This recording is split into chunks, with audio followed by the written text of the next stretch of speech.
sold as a wife for $2 to pay a debt, but the human turned a forced marriage into freedom. Kasara Tier 9's debt concourse was in its last hour. Stalls closed one after another. Shutters slid down with dull metal knocks. Lights above the row of debt kiosks dimmed from bright white to a flat, efficient glow. Cleaning crews in gray coveralls waited at the edges, brooms and solvent carts ready to move in.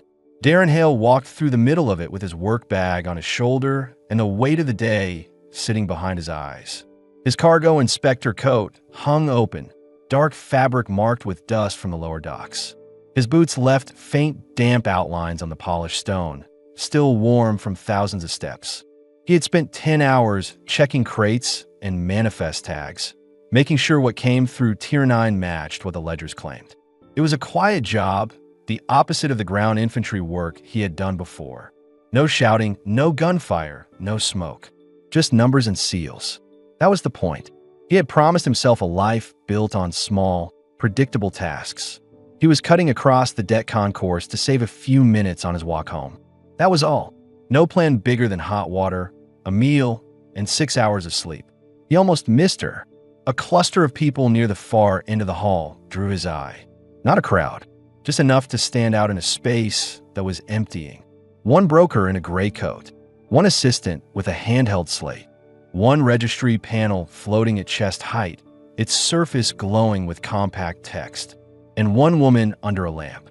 She stood with her bare feet on the smooth stone, her heels aligned with the cracks between tiles, as if she had placed them there on purpose.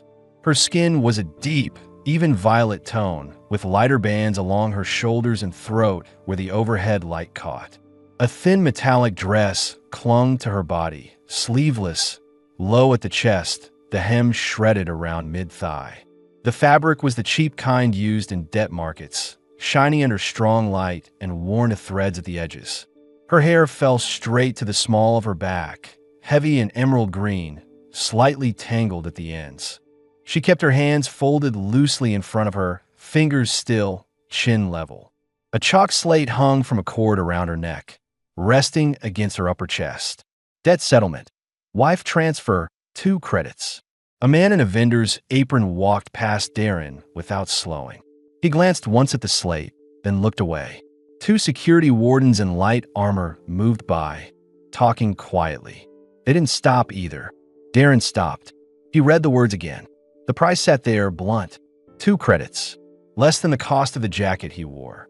Less than 1 tram pass to the lower tiers. Annoyance hit first. It arrived fast, a hard tightening in his jaw. This concourse used numbers to keep the city stable. He knew that. Debts were logged, payments tracked, contracts assigned. But sometimes the way they wrote people into those numbers scraped against something in him he had not managed to blunt. He took a step closer, then another. The broker noticed him and straightened a little. Middle-aged, thinning hair, neat beard trimmed close. His gray coat was buttoned at the collar, the debt office insignia stitched above the left pocket.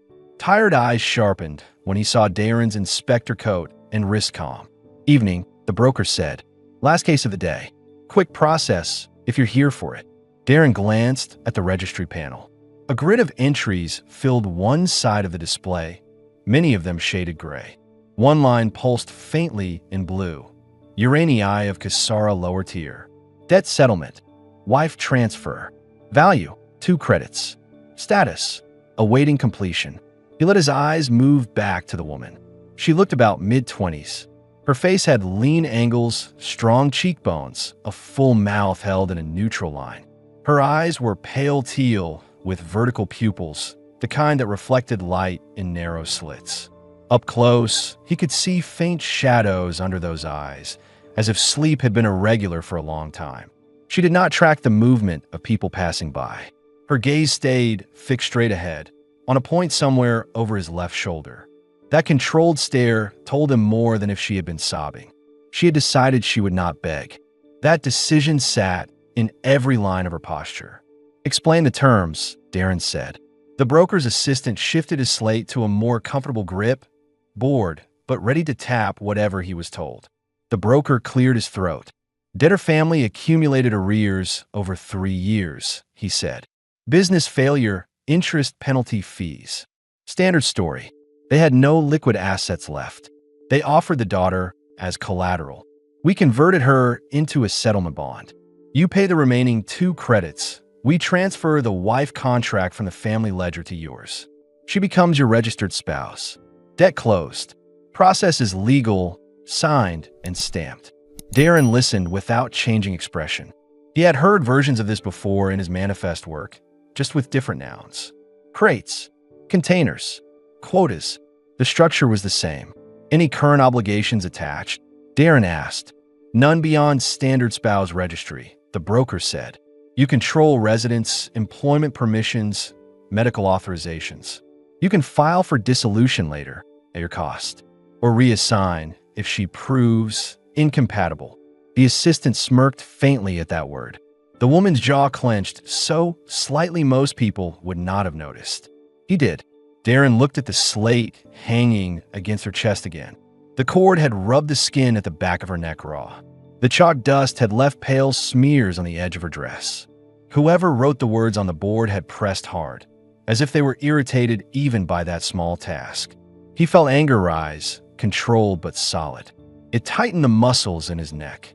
His body remembered standing on a ridge watching a town burn because someone had called its people assets in a briefing.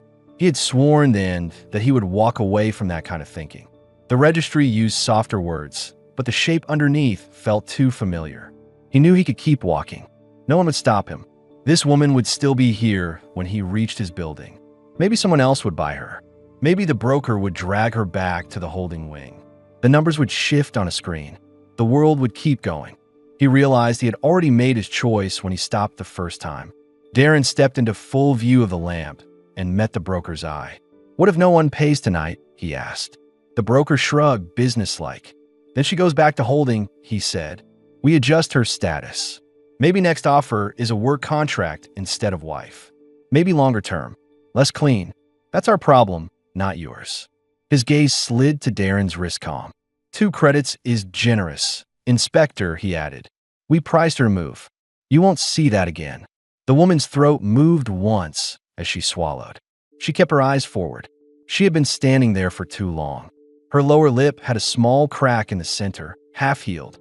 She held herself with an effort that impressed him, then irritated him, because it meant she had done this before.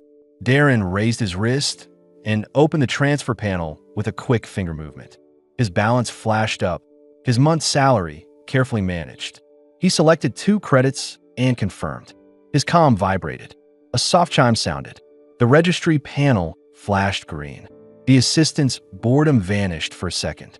He tapped quickly, recording the confirmation. Transfer received, the broker said. Name for bond entry? Darren Hale, he answered. The broker repeated it to the panel. The device captured his voice and stamped it into the record. The panel's light shifted, lines of text rearranging. And the wife, the broker said, turning slightly toward the woman. Name again. For the bond? She answered without moving her hands. Uranii, she said, of Kasara lower tier. Her voice was low, rough at the edges as if she had not used it much in the last day. The registry recognized it and logged it.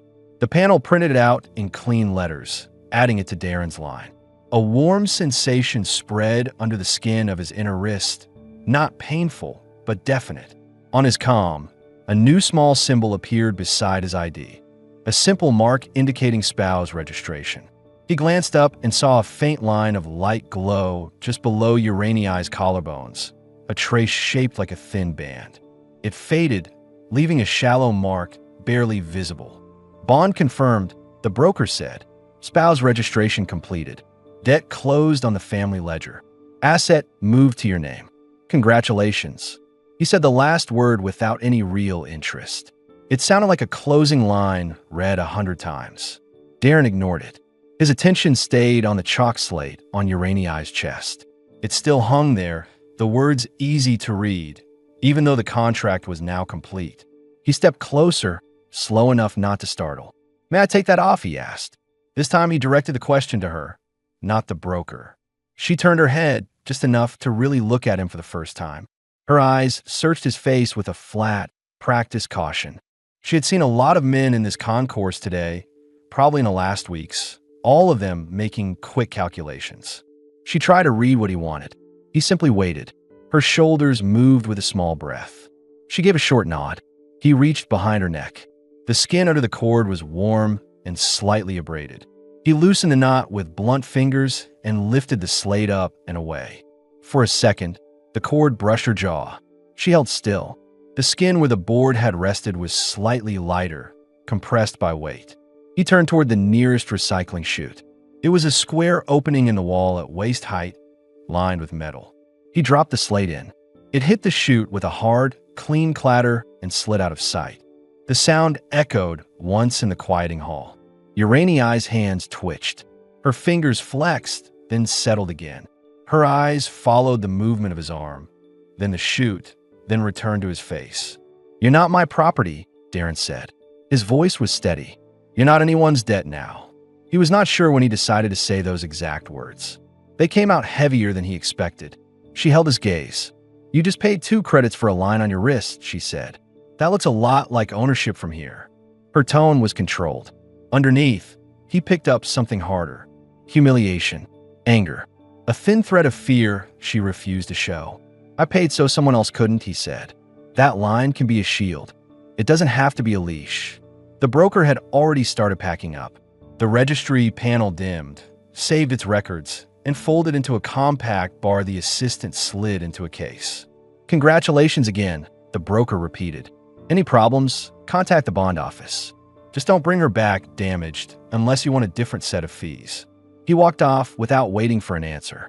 The assistant followed.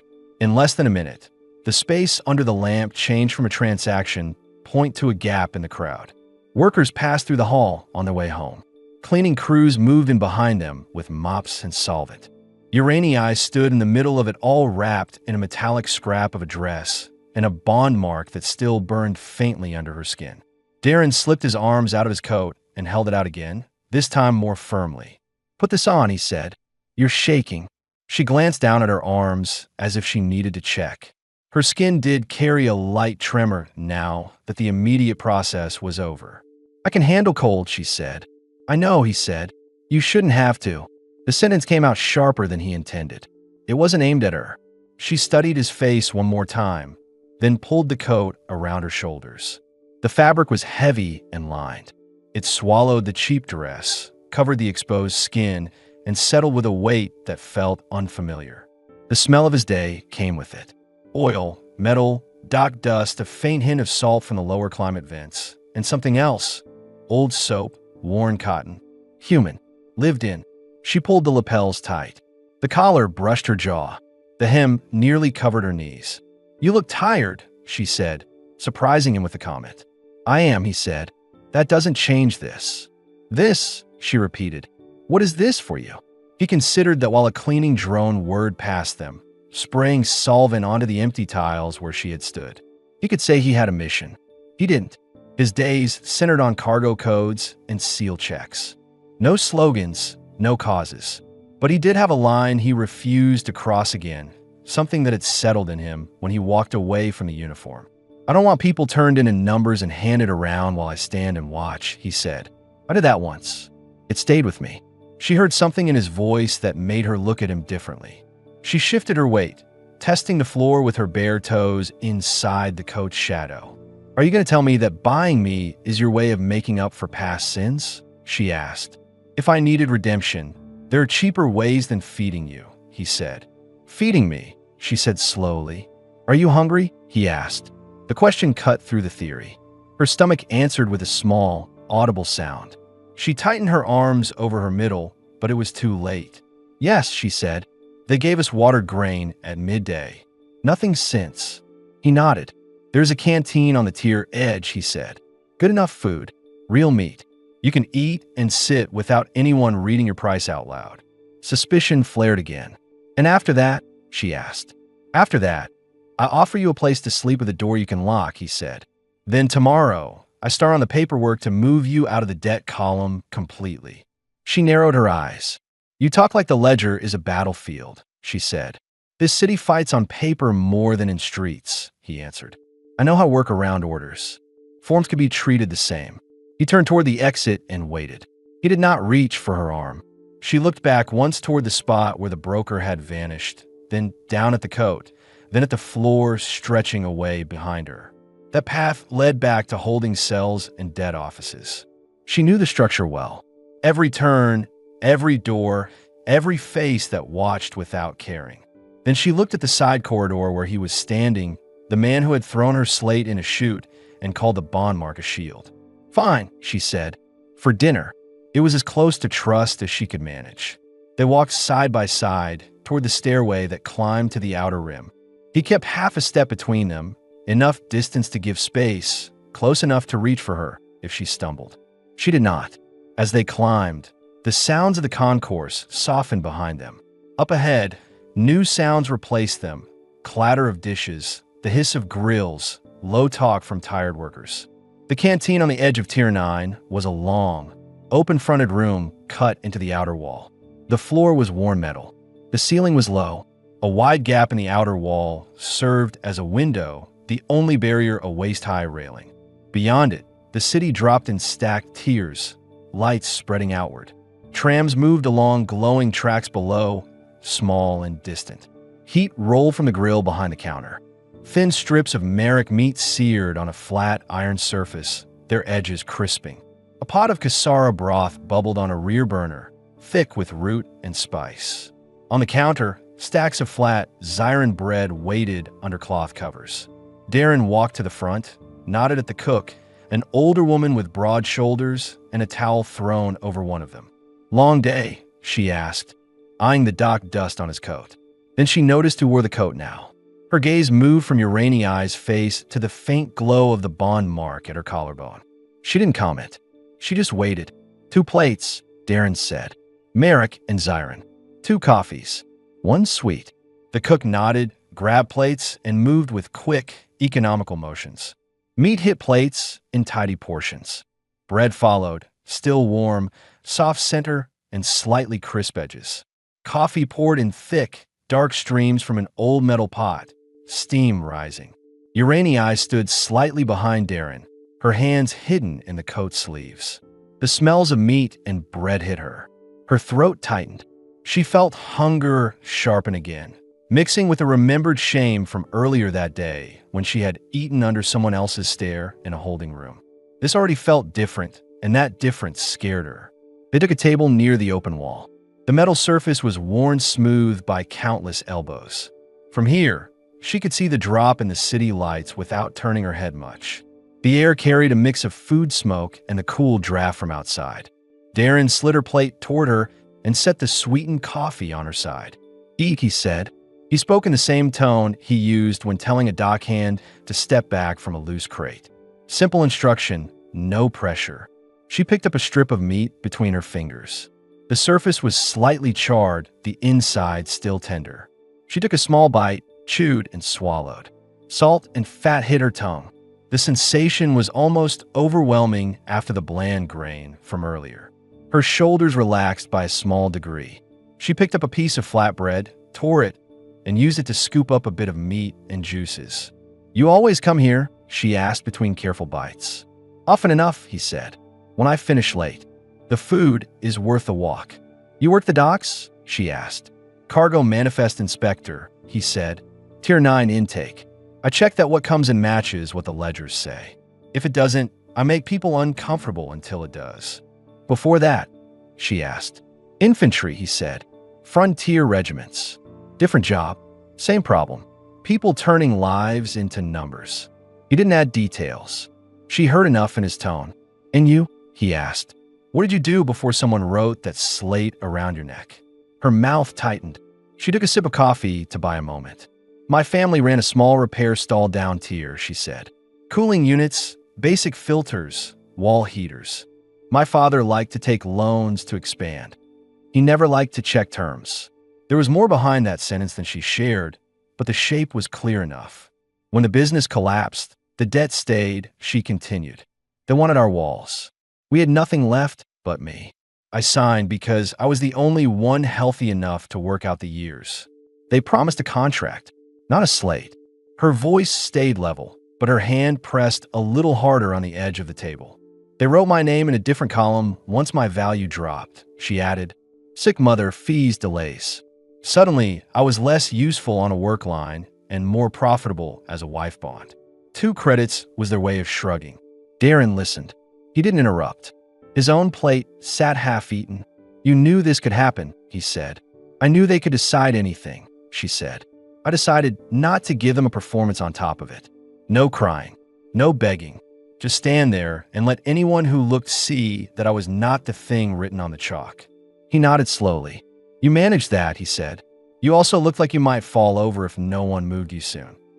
I would have stayed upright, she said. Until you didn't, he replied. She took another bite of bread to avoid answering. Why are you still here? She asked after a moment. You paid. You could have taken your receipt and walked home. You're not required to feed me. He considered his answer carefully. He had learned in the service that the wrong kind of honesty could sound like pity. If I had walked home, I would have slept in a warm bed and eaten food I paid for, he said. And I would have seen that slate every time I closed my eyes. I don't want that. I also don't want you under a concourse lamp when they open the shutters tomorrow. This is the part one can change. She watched him over the rim of her cup. So this is for your peace of mind, she said. Yes, he said. And for yours, if you want to take it. She looked down at the coat she wore.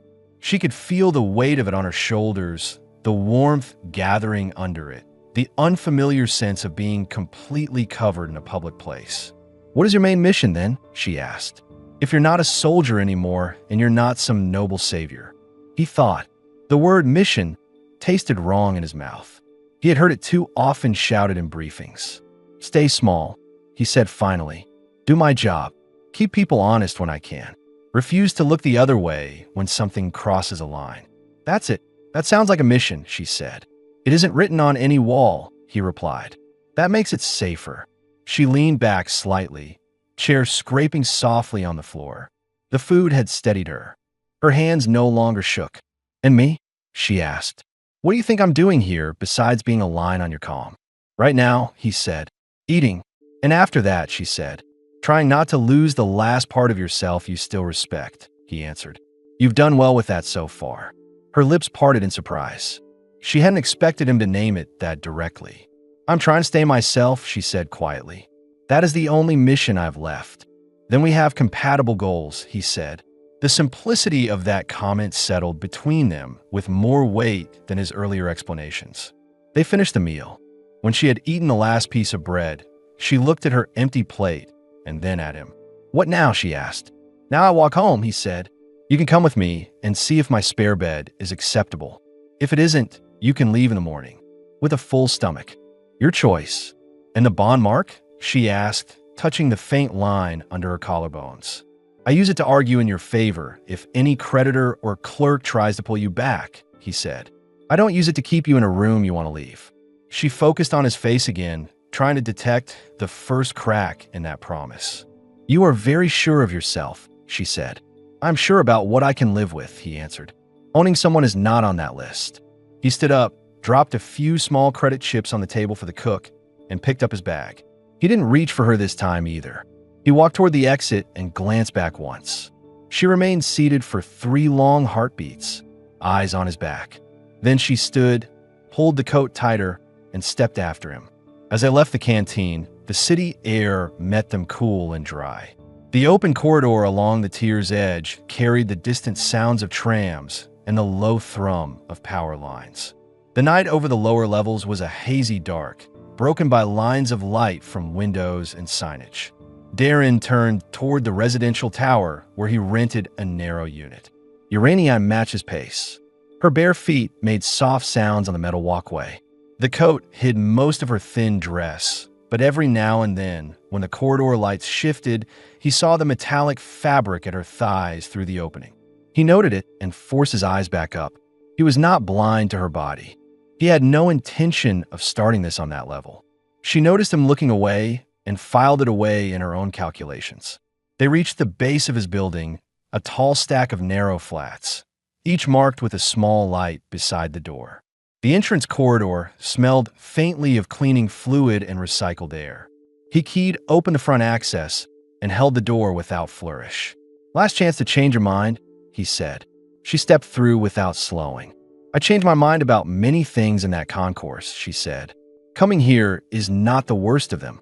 He let the door close behind them and followed her up the stairs toward a life neither of them had planned that morning. The stairwell carried the faint hum of the building's air pumps, a constant background vibration that blended with the soft slap of Uraniai's bare feet on the metal steps. The coat swallowed her frame, brushing her calves each time she climbed. Darren walked ahead by one step, not rushing, leaving space so she wouldn't feel hurting or surveillance. His key card clicked softly as they reached the 5th floor. The corridor lights flickered once, then steadied. Rows of identical doors stretched in both directions, each marked with a small number plate and a narrow mail slot. Some units carried the muffled noise of families preparing for bed. Others were silent. He unlocked his door and pushed it open. The hinges made a low groan, nothing broken, just age. Warm air drifted out, tinged with a faint mix of machine oil, detergent, and the leftover heat from a small heater panel along the wall.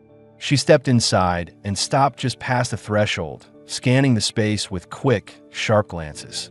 The apartment was compact but clean, a narrow living area with a couch facing a low table, a kitchenette on one side with a steel counter and a row of simple drawers, and a short hallway leading to a closed bedroom door. One wall held a wide-shuttered window overlooking the tier. The shutters were half open, letting in strips of the city's blue-white glow. Darren set his bag on the counter and hung the building key on a hook near the door. He slid his coat off her shoulders slowly, checking her reaction before tugging it free. She let him remove it, but her muscles stayed tight across her back, every movement calculated. "Bathroom is through there," he said, nodding toward a narrow door near the kitchenette. "Heat works. Water pressure is decent if no one on the floor is showering." She looked at the door, then at him. "I haven't had hot water in 4 days," she said. "Cold twice. With supervision." "You won't have supervision here," he said. "Use whatever you need." She hesitated, then shook her head. "Not yet. I want to see the room first." He walked to the bedroom and pushed the door open. The room was small, but the bed was clean, a simple cot with a dark gray blanket neatly folded at the foot. A narrow dresser stood against the opposite wall. There were no decorations. A spare pillow sat on the chair beside the bed. Uraniai stepped in and touched the edge of the blanket. Her fingers pressed lightly, testing the fabric. The mattress dipped under her weight as she pushed down, firmer than she expected. "You sleep here?" she asked. "I usually do," he said. "Tonight you do. I'll take the couch." She looked at him again, measuring the tone of his voice. "You don't lock the bedroom door from your side?" "No," he said. "You get the key." He picked it up from the dresser and placed it on the blanket in front of her. Metal against fabric made a soft sound. She watched it settle. He added, "You can close it. You can open it. That's up to you." She lifted the key with her fingertips, turning it once. The disbelief in her eyes softened into something quieter, something not yet trust, but close to readiness. "What about your building?" she asked. "Do your neighbors complain about bringing someone like me in?" "They complain about noise, bad cooking smells, and laundry schedules," he said. "They don't check who walks through my door." "And your job?" she asked. "You are an inspector. Will this create trouble?" He leaned against the doorway, crossing his arms. "My job cares if I misfile a cargo manifest or if I sleep through a shift. They don't track who I feed dinner." Her shoulders eased a little. She placed the key on the dresser. "I will stay tonight," she said. "That's all I can decide right now." "That's enough," he said. They walked back to the living area. She paused near the couch, brushing her fingers along the armrest. The material was worn from years of use, but clean. She lowered herself into the seat carefully, as if checking stability. He moved to the kitchenette and opened a drawer for utensils, partly to give her space, partly because he needed a small task to break the tension tightening his own chest. Helping her had felt instinctive in the concourse. Now that they were in a quiet room, he felt the weight of the situation. He was responsible for what happened next, and he had no intention of letting this turn into another version of the ledger sheet escaped. "Do you want tea?" he asked.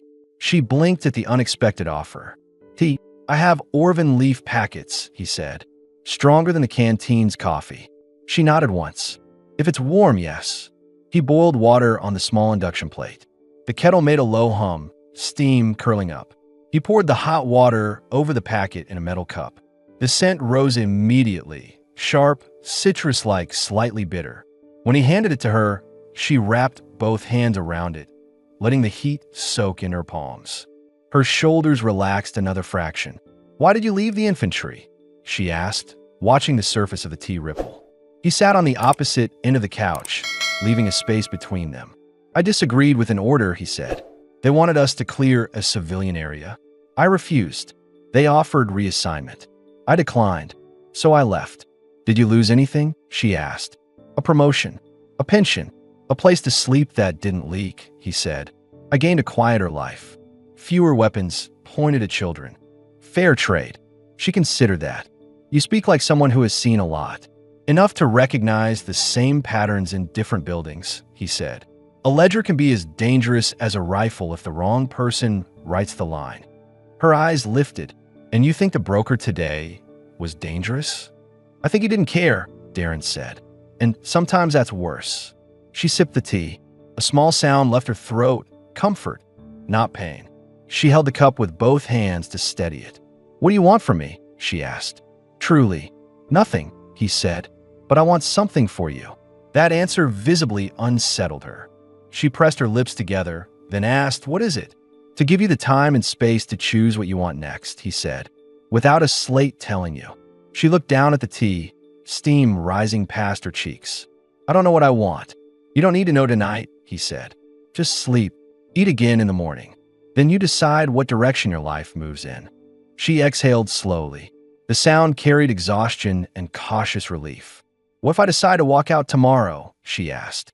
"Then I make sure no one drags you back to a debt kiosk," he said. "After that, it's your path." Silence settled, steady and unhurried. She studied his face, not looking for flaws, but for consistency. Finally, she said, "You are very strange for a human man in this city." "Thank you," he said. "It wasn't a compliment," she replied. "It might become one," he said. The corner of her mouth twitched, the closest thing to a smile he had seen from her. She finished the tea and set the cup aside. For a moment, she simply sat, letting the warmth settle in her stomach. The idea of a locked door and a clean bed pulled at her more strongly than she wanted to admit. "I'll try the bed now," she said softly. He stood. "If you need anything, water, more blankets, just say something." She nodded and walked toward the bedroom. The hem of the coat she now carried brushing her legs. Before stepping inside, she paused. "You didn't ask if I can pay you back," she said. "I don't intend to collect anything," he said. She considered that in silence, then stepped into the room and closed the door gently. The click of the latch sounded final in the quiet apartment. Darren exhaled and sat on the couch, rubbing a hand over his face. This wasn't a mission he had planned, but it felt like one he couldn't step away from now. Not because she owed him anything, but because he recognized the look she wore under that concourse lamp. The look of someone who had run out of choices and kept standing anyway. He leaned back, listening for any sign of distress through the door. There was none, just the soft rustle of fabric, then stillness. He switched off the main light, leaving only the muted glow from the shutters, and settled on the couch for the night. Morning light leaked through the half-open shutters in thin blue bars, cutting across the living room and the couch where Darren lay. He opened his eyes to the quiet hum of the building's air system and the faint ache in his back from sleeping in one position too long. He listened first, habit, and heard nothing from the bedroom. No movement, no distress, just silence. He pushed himself upright, rubbed his face, and rolled his shoulders until the stiffness eased. He checked the time on his wrist column. Early, but not painfully early. Work didn't start for another hour. He could make breakfast before she woke, if she was still here. He stood, moving quietly toward the kitchenette. The metal floor was cool under his feet. He pulled out a small bag of ground varan root and a tin of dry broth strips. He heated water, noting automatically where he'd need to restock later. As he worked, he kept glancing at the closed door. Her key still sat on the dresser inside, unless she had taken it with her. He would know soon. When the kettle clicked off, he poured the water into a small pot, added the broth strips until they softened, then dropped in sliced pieces of cured merrick meat. The aroma rose slowly, warm, savory, solid enough to start a day. The bedroom door latch clicked. He turned, not abruptly. Urania stepped out, wearing the same thin debt-slip dress from the night before. The coat lay folded over her arm, neatly arranged. Her hair fell loosely down her back, slightly damp at the ends. She had washed it in the bathroom sink, most likely rather than use the shower before confirming he wouldn't barge in. Her movements were controlled, but she wasn't as rigid as last night. She stopped a few steps from him, eyeing the pot on the counter. "It smells different from what they fed us," she said. "That's the idea," he replied. "Sit. It's almost done." She didn't sit immediately. Her eyes moved across the room, checking the positions of the windows, the front door, the furniture. She was mapping escape routes, not out of defiance, but instinct. When she seemed satisfied, she took the chair nearest the wall. "I didn't know if you'd still be here when I woke," Darren said, setting 2 metal bowls on the counter. "I didn't know if you would be," she said. "I waited a few minutes before opening the door." "What were you waiting to hear?" he asked. "A man breathing like he wasn't planning something," she answered. He nodded. He appreciated the honesty. He ladled broth and meat into the bowls. The cured merrick softened fully in the hot liquid, releasing a richer scent. He pushed one bowl toward her. She wrapped her hands around it, feeling the heat seep through the metal. She took a careful sip. The broth touched her tongue, salty and solid, and she released a short breath she hadn't meant to let out. "This is better than I expected," she said quietly. "I don't cook fancy," he said. "I cook what keeps people standing." "I haven't stood properly in months," she replied. "This helps." She took another sip, larger this time. Darren ate his own portion, slower. His gaze drifted to the faint bond mark at her collarbone. It had faded overnight, but still showed a thin trace under her skin. "We need to deal with that," he said. She looked down at it. "You said you could change the ledger." "I can challenge it," he said. "Not erase it, but I can start shifting your status. Get you out of the debt column and into voluntary residence." "And they'll allow that?" she asked. "They'll argue," he said. "Then I'll argue." She gave a small, tired smile. "You like arguing." "I don't," he said. "I'm just good at it." Her eyes drifted across the apartment again, softer this time. "Is this where you live alone?" "No partner, no family." "No," he said. "Just me. I come home, eat, sleep, go back to the docks." "That sounds lonely," she said. "It was simple," he corrected. She stirred the broth with her spoon. "And now it's not simple. Now there's a woman in my room who needs space and safety," he said. Simple becomes less important than correct. She stopped stirring. "Correct," she repeated in a quiet voice. "You speak like someone who lost something by doing what was right." "It happens," he said. "You?" She lifted a shoulder slightly. "I lost the right to say no. That was the first thing. The last thing was the slate." He nodded. Her voice wasn't dramatic. She spoke as if recounting weather. She finished the last of the broth and set the bowl down gently. "You said I could leave today if I wanted." "You still can," he said. "Nothing changed overnight." "Something changed," she said. "I slept without someone watching. That hasn't happened in months." He leaned against the counter, arms relaxed. "Then stay another night, one day at a time." She looked at him with an expression that sat between caution and curiosity. "And while I stay, what do you expect me to do?" "Eat," he said. "Rest. Tell me if you need something." He paused. "And think about what you want beyond survival." "That is a difficult question," she said. "You don't need an answer now." She put both hands on the table and leaned slightly forward. For the first time, he noticed the bruising along the inside of her right wrist, faint, yellowed, almost gone. Old restraints, not from yesterday, but recent enough to matter. He kept his tone level. "Did they treat you badly?" She didn't flinch. "Not more than they treat anyone whose value is less than the column they're written in. I've had worse." Then, after a moment, "I don't want worse again." "You won't get it here," he said. Something eased in her posture, subtle but real. She rose from the chair. "I want to clean myself properly. A real shower." "The bathroom is yours," he said.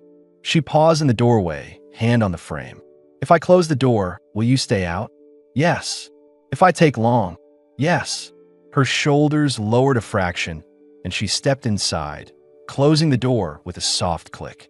The sound of water started moments later, steady, hot, and long. Darren leaned on the counter, listening not to intrude, but to be sure she wasn't panicking. The rhythm of the water stayed constant. No sharp stops, no distress. He glanced at the bowls, then at the damp footprints she had left beside the chair. Bare feet. He needed to find her shoes. Something simple, soft-soled. The floor of the city was cold, and she wouldn't admit discomfort until it became pain. The shower ran longer than he expected. When the water finally stopped, there was silence, followed by the light rustle of fabric. When she stepped out, steam drifted after her.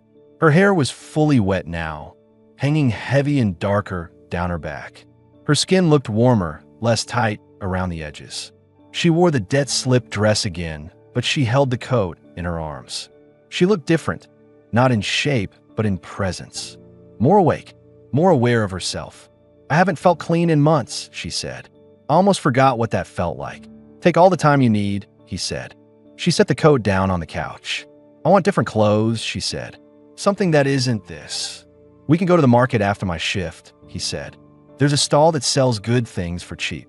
Do I walk behind you? She asked. No, he said. You walk beside me. She studied his face again. Something in her expression shifted, still cautious, but less defensive. Then she asked the question she hadn't asked last night. Why me? He didn't hesitate. Because you stood there without breaking. Because you were being treated like something you're not. Because I knew I would regret it for the rest of my life if I walked away. She absorbed that, slow and careful. I don't know what to do with someone like you, she said softly. You don't have to, he replied. Not yet. She looked down at her bare feet, curling her toes slightly against the cold floor. I will stay today, she said. And tonight. Good, he said. And tomorrow, she added quietly, you show me how to fight the ledger. He nodded once. I will. She lifted her chin, the faintest spark of resolve forming behind her eyes. And after that, she said, we see what I choose next. He opened the shutters a little wider. Sunlight spilled in, drawing sharp lines across the room. The day had begun. So had everything else. Darren pulled on his work jacket. Dark, heavy fabric with a faint smell of old paper and metal from long hours in the registry hall. Urania stood near the window, her wet hair draped over her shoulders, the thin debt-slip dress clinging to her frame. Morning light washed across her skin, showing the shallow bruises that had faded but not disappeared. He handed her a pair of socks, plain gray, thick enough to protect her feet. These will help until we find shoes. She held them carefully, almost as if checking whether they were truly meant for her. I haven't worn anything soft in a long time, she said. She slipped them on, smoothing the fabric around her ankles. Thank you. We should leave soon, Darren said. I need to check in at the office. You can wait at the docks, or come with me. No one will question you. Her fingers brushed the edge of the coat folded on the couch. If I come with you, do I walk beside you there too? Yes. She lifted her head, absorbing the certainty in his voice. Then I'll come. He opened the front door. The hallway outside carried a faint chill from the morning filtration cycle. As they stepped out, Urania pulled the coat around herself, still oversized, still swallowing her shape but warm. They moved down the corridor together. A neighbor from 2 doors down, a tired man with a delivery crate under one arm, glanced at them. His gaze lingered a moment on Urania, but not with hostility, just curiosity. Darren offered a small nod. The neighbor nodded back and continued toward the stairs. Urania let out a slow breath. No one stared, she murmured. Most people just want to get through their day, Darren replied. They stepped onto the lift. It shuddered once, descended, and opened into the lower-tier walkway. Morning trade had already begun. Steam rising from food stalls, vendors unfolding tarps, a hum of conversation traveling between narrow alleys. A woman selling Zyron breadcrumbs scooped a handful into paper packets as they passed. The warm smell drifted toward them. Urania's stomach tightened at the scent, unfamiliar but inviting. You hungry again? Darren asked, noticing her pause. I feel like I haven't eaten in weeks. My body doesn't trust food yet. We'll get something after the first check-in, he said. Something simple. They continued toward the registry hall, a tall rectangular building with dull glass panels and a steady flow of workers entering through rotating doors. Uranii stood a half step behind him before catching herself and moving up beside him. Inside, the hall buzzed with quiet motion. Holographic screens flickered above desks. People carried clipboards, data pads, ink stamps. The place smelled of heated metal and paper dust. Darren greeted a few co-workers with brief nods. None asked about Uranii. He guided her to a corner near the observation window that overlooked the central loading bay. "You can sit there," he said. "No one will bother you. If anyone speaks to you, tell them you're with me."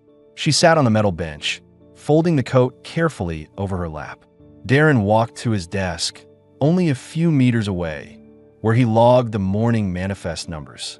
His eyes moved between the screen and the papers, but he kept track of her in the corner of his vision. She sat straight-backed, hands in her lap, watching the movement outside the window as cargo drones lifted crates and workers guided shipments into the bay. A registry officer, a gray-haired woman in a dark uniform, approached Uranii slowly. "Are you lost?" she asked, not unkindly. Uranii lifted her chin. "No, I'm waiting." "For who?" She hesitated, then said him. She pointed toward Darren, who looked up at the sound of her voice. The officer glanced over, nodded at Darren in recognition, and stepped back. "All right then," she said, leaving her alone. When the officer walked away, Uranii exhaled gently, shoulders loosening. Darren finished the morning entries and returned to her. "She thought I was lost," Uranii said. "You handled it fine," he said. She had the stacks of papers on the nearby desks. "Is this your mission?" "Keeping the numbers straight. Part of it," he said. "The other part is making sure people don't slip through cracks they never created." She looked at him in a way that suggested she understood more than she wanted to admit. "And me? Am I one of those people?" "Yes." He didn't elaborate. He didn't need to. A chime signaled midday clearance. Workers stretched, took short breaks, swapped stories in quiet tones. Darren gestured toward the exit. "Let's get you clothes. Shoes first." They walked back out into the market lane. The noise had grown louder, vendors calling out prices, pans sizzling, footsteps echoing against metal tiles. The air carried the scent of fried varan root and steaming broth. He led her to a stall run by an old woman with sharp eyes and an organized display of clothes sorted by color and size. The garments were simple: work shirts, loose pants, repair-stitched jackets, soft boots. Uranii touched a pair of dark trousers. The fabric was sturdy and clean. "These wouldn't tear easily. That's why we buy them," Darren said. She selected trousers, a long dark shirt, and a light jacket, hesitating before picking up the boots. "I don't want to take too much." "You're not taking," Darren said. "I'm giving." She swallowed once and nodded. She stepped behind a fabric curtain the vendor used as a changing space.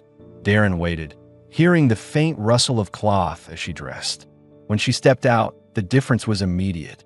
The clothes fit her, still a little loose around the shoulders, but right in a way that made her look grounded, not borrowed. Her posture shifted again, more controlled, more herself. "How do they feel?" he asked. "Strange," she said. "Like my body is mine again." He paid the vendor, and they walked together through the market. Uranii's boots tapped evenly on the metal tiles. No more bare feet slapping softly against cold ground. They shared a bowl of steamed larnberry porridge from a stall. The texture was warm and thick, the tiny seeds crunching slightly between bites. Uranii ate in small, steady spoonfuls. "You're quiet today," Darren said. "I'm thinking," she replied, "about how to fight something written about me without letting it shape me again." "You'll do it," Darren said. "Not alone." She looked at him over the rim of the bowl. Something settled in her eyes, recognition, maybe trust, maybe the first step toward it. "Then tomorrow," she said, "we challenge the ledger." "And today?" he asked. "Today," she answered softly, "I learn how to live in a place where I'm allowed to breathe." They walked home side by side, her pace matching his without effort. The city noise faded as they climbed the stairwell. When they reached the door, Uranii touched the frame lightly before stepping inside. She looked around the apartment. Her new clothes, the folded coat on the chair, the small space that had become more than shelter. "This feels different," she said. "It should," he replied. She nodded once, firm but quiet, as if confirming something to herself. Then she closed the door behind them, not in fear, but in choice. Rain drifted against the windows in thin lines, tapping a steady rhythm across the metal frame. Darren stood near the counter, finishing a simple meal of seared grain paste strips and a side of warmed root slices. The smell filled the room, plain, comforting, enough to settle the nerves of a long day. Uranii sat at the small table, brushing the ends of her emerald hair with her fingers. She had washed it earlier. It hung straighter now, the strands moving smoothly over her shoulders. She watched him cook with a steady, thoughtful expression. "You do this every night?" she asked. "When I'm not on late shift," Darren said. He turned off the heat and set the plates down. "It's better than eating at the docks. Costs less too." She gave a faint smile. "I used to cook for my family. Before the death." He didn't ask her to continue. She took a slow breath, as if relieved he hadn't pressed. They ate quietly for a minute. The rain softened in the background, leaving the building humming faintly around them. "I want to understand tomorrow," Uranii said finally. "What they might ask, how they will look at me." "You won't be alone," Darren said. "You speak if you want to. If you don't, I'll handle the questions." She traced a circle on the table with her fingertip. "I don't like being spoken for, but I don't want to be humiliated again either." "You won't be." His tone was steady, not forceful. "You're not the same woman they priced at stall. You stand differently. You speak differently. They'll see it." "Will they care?" she asked. "Some might," he said. "Most won't, but enough will listen if we're firm." Her eyes lowered. "Why did you learn the rules this well? You knew exactly what to say when that registrar stopped us." Darren pushed his plate aside. He took a moment before answering. "A friend taught me after I left the regiment. I kept seeing people trapped by the smallest clauses. I didn't want to stand by again." Uranii leaned back in her chair, observing him in a way she hadn't before. "So this, helping me, is part of that." "It's you," he said. "Not a duty, not a pattern." She inhaled deeply, holding the air a second before letting it out. Her shoulders relaxed a fraction. "Good," she murmured. The rest of the meal passed without heavy conversation. When they finished, Darren washed the plates and Uranii dried them. Their movements settled into an easy rhythm. Small glances exchanged, steps shifting to avoid bumping into each other. It felt strangely natural. Afterward, Uranii walked to the balcony. The shutters were half open, letting in cold air and the faint smell of street food drifting up from lower tiers. She placed her hands on the railing, her fingers pale against the metal. Darren stepped out behind her, but kept a respectful distance. The city lights reflected against the wet walkways below. "I have a question," she said softly. "Why let me stay here at all? You could have paid, walked away, and still slept well." "I wouldn't have," Darren said. She turned her head slightly. "You don't even know me." "I know enough. I saw how you stood when they tied that slate around your neck. You weren't broken. You were trying not to break." Her breath caught. She turned fully toward him now, the dim light outlining her jaw and collarbones. "And you?" she asked. "What will you try not to break from?" He hesitated. "You asked yesterday about my mission. I told you part of it. The rest. I had a team once. Good people. We followed orders until the orders were wrong. They walked away from me when I refused. I've been building a life alone since." Uranii stepped closer, drawn in despite herself. "So helping me is a way to rebuild that life." "It's a choice I can live with," he said. "That's all." Rain thickened again, drops streaking across the balcony rail. Uranii didn't move back inside. She studied him, eyes searching for something steady to hold on to. "This coat you gave me," she said, touching the fabric draped over her arm. "I kept expecting you to ask for it back." "You needed it," Darren said. That was enough. A quiet tension formed between them, close but not overwhelming. Uranii's voice dropped. "No one has ever treated me like that without asking for something later." He didn't step forward. He didn't close the space. He kept his hands at his sides, letting her decide the distance. "I'm not asking for anything," he said. Her gaze faltered, then steadied. "Maybe I want to give something." Darren's chest tightened. Not fear, but awareness. He kept his tone even. "You don't owe me." "I know." She exhaled slowly. "That's why it feels real." She reached for his forearm with gentle caution, her fingers brushing the sleeve of his jacket. He didn't pull away.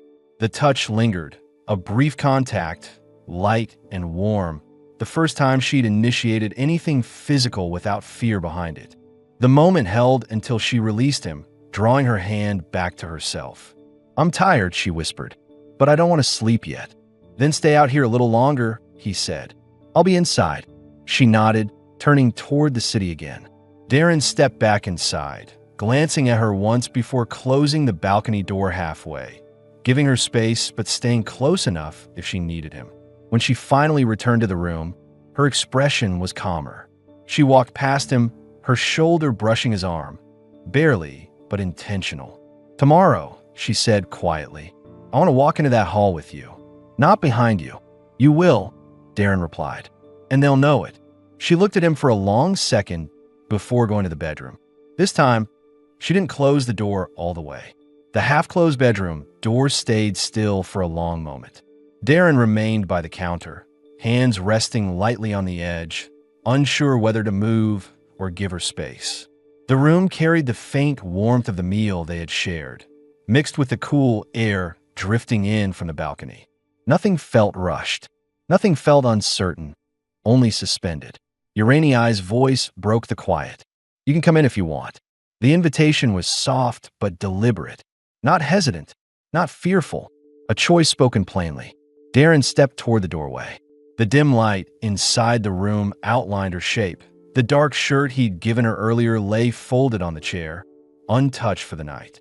Instead, she stood in the clothes she had chosen, the fitted dark top hugging her torso, the trousers she'd selected at the market, her emerald hair loose down her back. She looked steady, not fragile. She met his eyes. I didn't leave the door open by accident. He felt the weight of that. He stepped inside, closing the door behind him with a quiet click. Uraniai moved to sit on the edge of the bed, keeping her posture tall. She was calm, focused, though her fingers pressed lightly against the fabric of her trousers, grounding herself. "I've been thinking all night," she said, "about what I want. Not what I owe, not what anyone expects. What I want now." "You don't have to explain," Darren said, but she shook her head. "I need to say it," she replied. "I want this to be mine, not something I fell into because of fear or survival." She reached out and took his hand, guiding it to her thigh, slow, controlled, letting him feel the warmth of her skin through the thin fabric. It wasn't a plea. It wasn't an offer. It was clarity. Darren sat beside her. His hand remained where she had placed it. She didn't remove it. Her breath deepened, not fast, just fuller. "I feel safe with you," she said, "and I haven't felt that in years. But safety isn't the only thing. I'm drawn to you." Her fingers tightened briefly around his. "I want to choose you." The honesty in her voice struck him harder than any touch. He slid his other hand to her waist, resting it gently, letting her feel the pressure but leaving room for her to move away. She didn't move. Instead, she leaned closer, her forehead brushing the side of his jaw. "I thought I wouldn't be ready for anyone again," she whispered. "Then you walked into that market." He turned his head toward her, their faces inches apart. Her breath warmed his skin. She lifted her hand to the back of his neck, her fingers weaving into his hair, guiding him forward. Their lips met, slow, deliberate. Not a desperate kiss, but steady, controlled, built from days of watching each other breathe through difficult moments. Uraniai shifted closer, her thigh pressing lightly against his, her hand sliding to his chest. The contact deepened as she let out a soft, steadying exhale. He pulled back only enough to search her face. "Tell me if you want to stop." "I won't," she said, her voice clear. "But I'll tell you if anything feels wrong. And you'll listen. Always." She smiled faintly, the first real smile he'd seen from her. She pushed him gently backward, guiding him to sit against the headboard. Then she climbed into his lap with slow, careful confidence, the fabric of her fitted top brushing his chest as her legs settled around him. Her arms circled his shoulders, and she kissed him again, longer this time, letting herself melt into the warmth she had been holding back for days. Her body moved with intention, not haste. Her hands traced the line of his jaw, the firmness of his shoulders, the shape of the scars on his arms that peeked from his rolled sleeves. When she touched the oldest scar, her fingertips lingered. "You've carried more than you admit," she murmured. "Let me hold some of it." He answered by pulling her closer, one hand on her lower back, the other steadying her hips. She felt his strength, not used to confine her, but to support her. Her breath warmed his neck as she leaned in, kissing along his throat before lifting her head again. "I haven't wanted someone like this in a long time," she said. "But I want you." Her fingers traced the line of his collar. "Let me have you tonight." Darren guided her gently backward until she lay across the bed, her hair fanned across the pillow. He hovered above her, watching her expression, checking, waiting. She touched his cheek. "I'm here. I'm choosing this." Only then did he lower himself to her, their bodies meeting with deliberate closeness. Their movements were unhurried, built on trust, warmth, and a slow shift from survival to desire. The room filled with shallow breaths, soft sounds against fabric, the weight of hands on skin. Hours passed in quiet intensity. Nothing rushed, nothing taken, everything given. Near dawn, Uranii lay with her head on his chest, her hand resting just above his heart. Her breathing matched his, steady, calm, unguarded for the first time. She spoke without opening her eyes. "If tomorrow is difficult, I want you to know something." "What?" "I'm not going anywhere," she whispered. "Not unless you ask me to. And even then, I might stay anyway." He rested his hand over hers. "I'm not asking you to go anywhere." She shifted slightly, curling into him. "Good. Then we face tomorrow together." The first light of morning filtered through the shutters, brushing across their joined hands. The morning light reached the bed slowly, falling across Uranii's shoulder first, then gliding over the curve of her waist where the blanket had slipped. She stirred, her breath catching for a moment as her body remembered the night. Warmth, closeness, the steady weight of Darren's arms around her until she fell asleep. She lifted her head from his chest, watching the way he slept, still, quiet, one arm loosely draped over her hip as if he had been making sure she didn't drift away. His eyes opened before she moved. "Morning." Her voice came out low from sleep. "Did you rest?" "Better than usual," he said, brushing a strand of her hair away from her cheek. She shifted up to sit beside him. Her hair fell forward, hiding the faint flush across her neck. She didn't pull the blanket up to cover herself. She wasn't embarrassed, only aware in a new way. His gaze didn't make her shrink. It strengthened something inside her. "I want to be clear about something," she said softly. "Last night, everything we did, I don't regret any of it." He nodded. "Neither do I.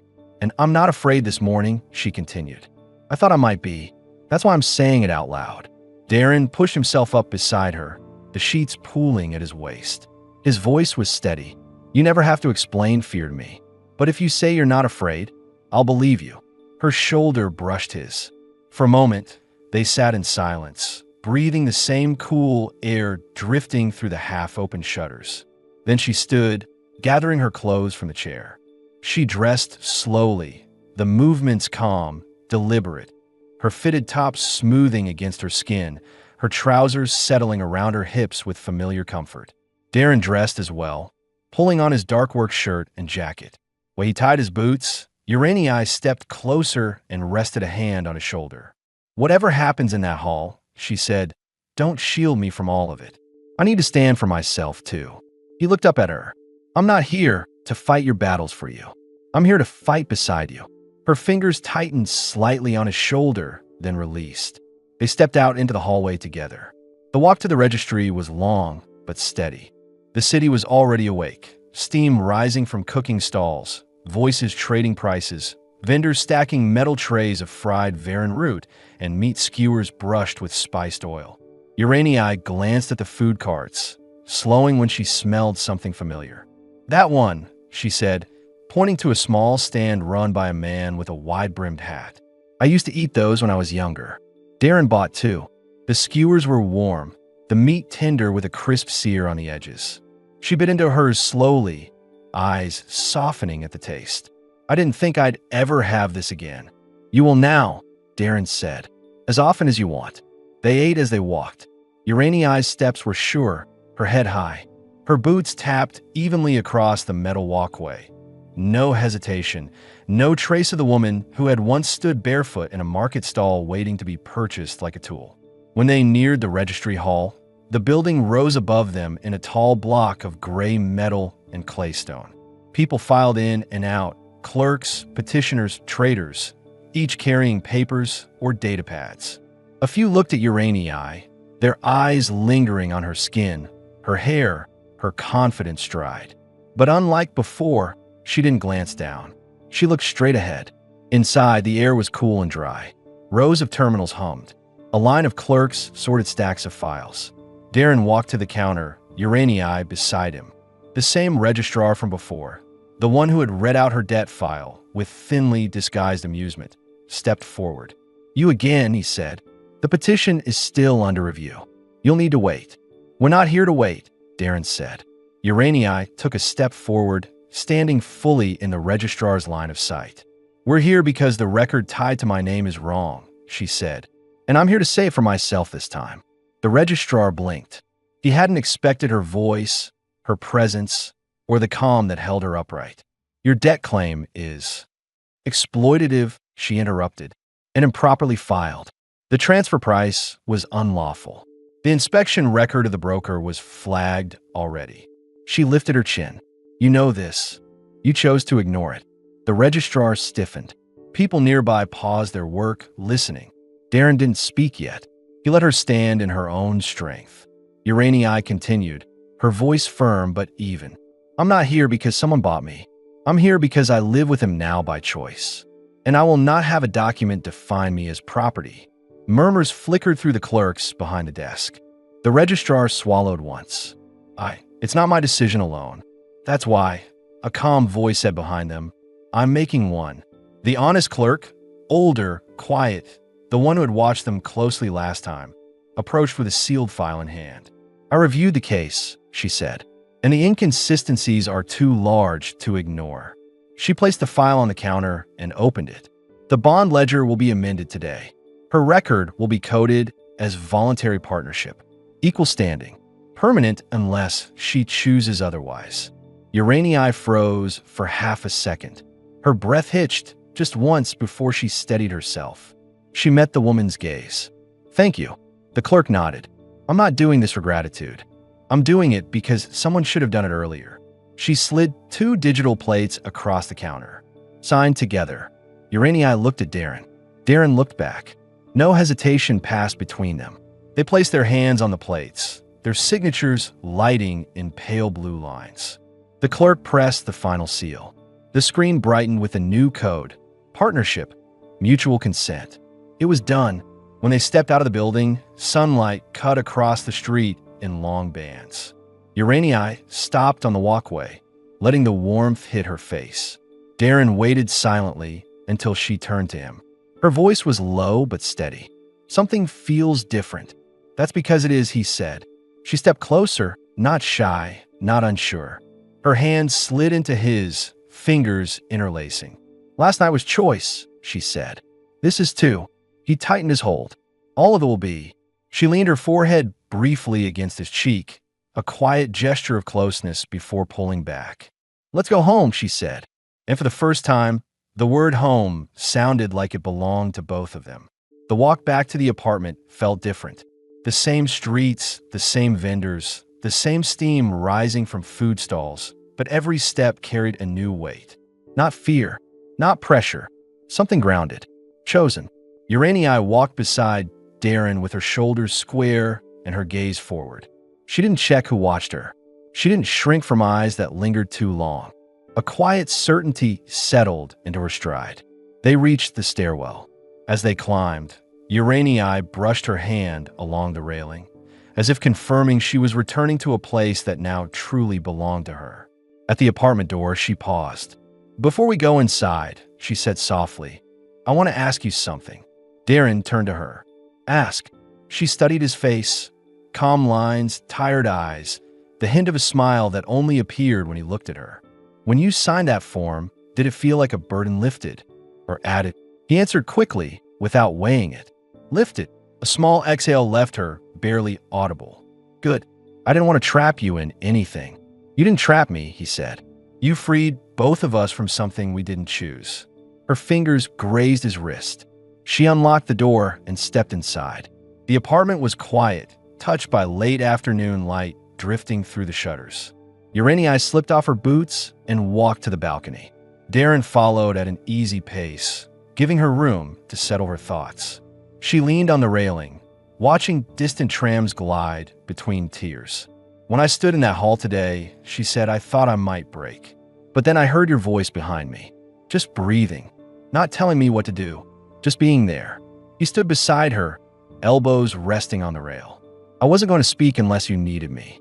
I know, she said. That's why I didn't fall apart. A moment of quiet stretched between them, warm and full. She reached into her pocket and pulled out the registry slip. The updated one, small and metallic, its corner gleaming. She set it on the railing. This is the first paper in my life with my name on it that doesn't hurt to look at. Darren placed his hand over hers, steady and warm. Good. They stayed like that, watching the lights shift across the tier.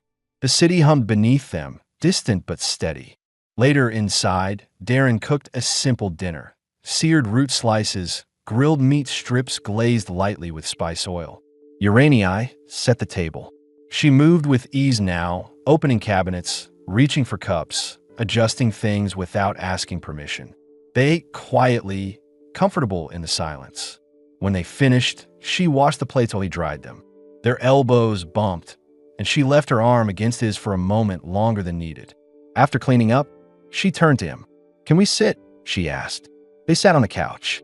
Urania curled her legs under herself, turning toward him. I feel different today, she said, but I can't name it. You don't have to name it, Darren replied. Just let it be. She looked at him for a long moment, her expression softening. Her hand slid to her abdomen, almost absent-mindedly, resting there. Darren noticed the gesture. You all right? He asked. Yes, she said quickly, but then paused. Actually, I'm not sure. This week, I've been feeling tired. More than usual. He shifted closer. Tired how? She hesitated. Not weak tired, just steady inside, heavy in a way that feels calm. Her fingers pressed lightly just below her ribs. I haven't felt this since I was very young. Darren kept his voice gentle. Do you think it means something? Her eyes lifted to his. I want to know, but not alone. He nodded once. Then tomorrow, we'll get you checked. She leaned into him slowly, resting her head on his shoulder. He wrapped an arm around her waist, steadying her. They stayed like that until the room dimmed. Eventually, Urania stood. Come with me, she said. She led him to the bedroom. Not with urgency this time, but with quiet intention. She sat on the edge of the bed and lifted his hand to her belly again, guiding his palm to rest where hers had been. I don't know if there's a child, she whispered, but for the first time in my life, the future doesn't feel like punishment. His thumb brushed her skin through the fabric. Whatever comes, we face it together. A soft breath shook inside her chest. Relief, maybe hope. She lay back, pulling him gently beside her. Their foreheads touched. Darren, she said, barely above a whisper, I want a life with you. Not because I was freed, not because you saved me, because I choose this bed, this room, this home, and you. His hand cupped her cheek. Then stay, not as something I protect, as someone I share everything with. Her eyes warmed. I already stayed. They drew close again, wrapped in warmth and certainty. Not rushed, not desperate, just deeply connected. Time blurred, quiet and intimate, until both drifted into sleep with their hands joined loosely between them. In the early dawn, light crept across the room. Urania stirred, placing her hand over her stomach again instinctively. A small, steady smile formed. Darren woke to the sight of her lying beside him, calm and unguarded. You okay? He murmured. She nodded. Yes. more than I've ever been. They lay together for a few quiet moments, listening to the soft hum of the tear outside. Then Uranii turned toward him fully and said with a clear, certain voice, "No matter what comes next, this is our future. Not written by death, not shaped by fear. Ours." Darren reached for her hand. Ours. The day ahead waited for them, full of unknowns, full of possibilities, but neither looked away from it. For the first time, both stepped into it not as survivors, but as partners. And the future, whatever shape it took, belonged wholly to them.